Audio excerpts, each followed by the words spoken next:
Hello bookworms, welcome back. Thank you so much for coming back for my second installment of a book review.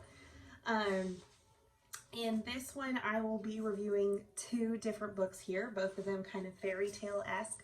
So I will be doing Ever Cursed by Corey Ann Haydu or Haydu. I had a boss that spelled their last name like that and he pronounced it Haydu. So Haydu, Haydu. Apologize, Corey Ann, if I am butchering it. My second book is Of Neptune by Anna Banks, and it looks like a super steamy love novel. It is not. It is definitely PG, so safe for your teenagers to read or your preteens to read, those who are in love with mermaids. It's kind of more of a mermaid sirena fairy tale, so just something fun. So let's go ahead and jump right into this one. So this book takes place in the Kingdom of Ever. And in the Kingdom of Ever, there's a few separations based on who you are and what your status is.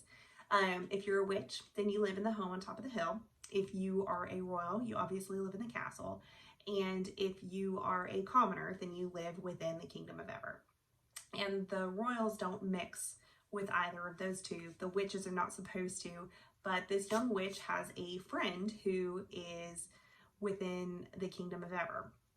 He is one of the citizens of the kingdom. So the witch comes down on just before the 13th birthday of the oldest princess and casts a spell on all 5 of the princesses and says, once you turn 13, then you will enter into this spell. And the spell is called the spell of without. And so that means that for the rest of their life, they will have to be without something. The witch is super young though, and so the spell is what's called a slow spell until she turns 18, when it turns permanent. But the slow spell means that it can be undone. So the spell of without, just for example, could be without food, like our main character is.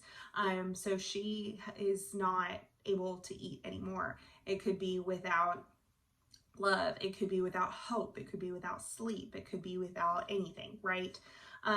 So she casts a spell of without on the 5 princesses. And then on top of that, she takes the queen and she freezes her and puts her up in a box to overlook the city. And I know it sounds kind of like a crazy star, but follow me with it. So far, nobody knows why this witch has cast a spell onto the princesses. Nobody really understands. It just appears like she got angry one day and came down and decided that she was going to cast a spell because she hated the princesses so much. So this follows the princesses as they try to figure out why this has happened, how to resolve it, and then there's a second point of view from the witch's point. And so you find out why the witch has cast this spell, what has happened within the kingdom in order to make her so angry that she has to cast this spell onto the princesses. A couple of warnings on this book. It could possibly trigger some eating disorder issue or uncomfortability. It tackles emotional distress or emotional instability and mental instability. And then it also does tackle sexual abuse and rape. So just a couple of trigger warnings on here. But fantastic book, absolute fantastic book. I do think that Corey Ann did a phenomenal job in really kind of leading up to what happened, why it happened, who performed everything, and then there's a fun little twist at the end, which I think was really, really pretty cool. So phenomenal read all around. We follow our main character, Emma, who is half mermaid, half human, and her boyfriend, Galen, who is full-on Sirena, and he's a royal of the Sirena type. They're going on a road trip who she was sent on by her grandfather, who is the current Poseidon king. And they stumble across this town called Neptune. Neptune turns out to be this entire population of half-breeds and merfolk who have decided to come live on land, and other humans, and they just all live together in harmony in this one small town. And so they stumble upon it, and this entire time Emma has thought that she is the only half-breed to have existed, and that the Sirena are making an exemption by allowing her to continue to exist, much less date and fall in love with a royal of the Poseidon clan. So they meet in this town, and Galen is instantly thrown off. He's like, I don't like these people. There's something wrong. There's something, not trying to be punny, but there's something fishy going on here. So Galen and Emma end up in a fight just about the being of these people and whether or not Emma wants to remain on land or join Galen in the sea.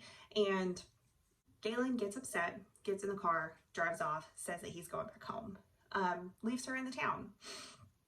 So on his way back home, he pulls over into the forest and has this huge internal debate about, did I do the right thing? Why doesn't she understand what I'm going through? Why is this so hard for her? And she's on the other end and is, again, saying the same thing. Why is this so hard for him to understand what I'm going through? They're obviously two different types of beings, one being a full-blooded Sirena and one being half human. So they're going through this struggle of trying to understand each other. So while he's pulled over, he goes out to the forest, he's got to get it out. He's got to beat the crap out of something. So he starts punching a tree, and he turns around and somebody has followed him and somebody kidnaps him.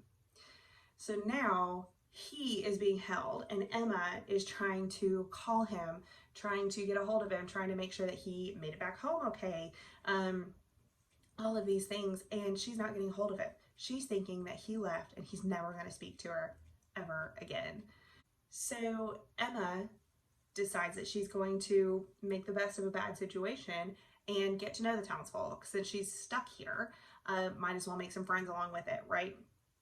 So she makes some friends in the town, and turns out there's something really weird going on in this town. There's something absolutely weird going on in this town. She finds out that there's some weird stuff going in this town that is going to threaten the existence of both the mixed breed kingdom and the ocean kingdom. So this one, it's definitely more of a young adult read in my opinion, but I think it's fun, it's mythical. I love mermaids. So this was a fun and easy read for me, but definitely loved it and recommend it. I'll probably give it about an 8 out of 10. It was really good. So this one was, again, Of Neptune by Anna Banks. So Ever Cursed by Corey and Haydu and Of Neptune by Anna Banks. Highly recommend both of them. I will link them in the description box down below. Let me know if you have any questions about either of them, or if you have anything else that you would like to see reviewed. Thanks for stopping by.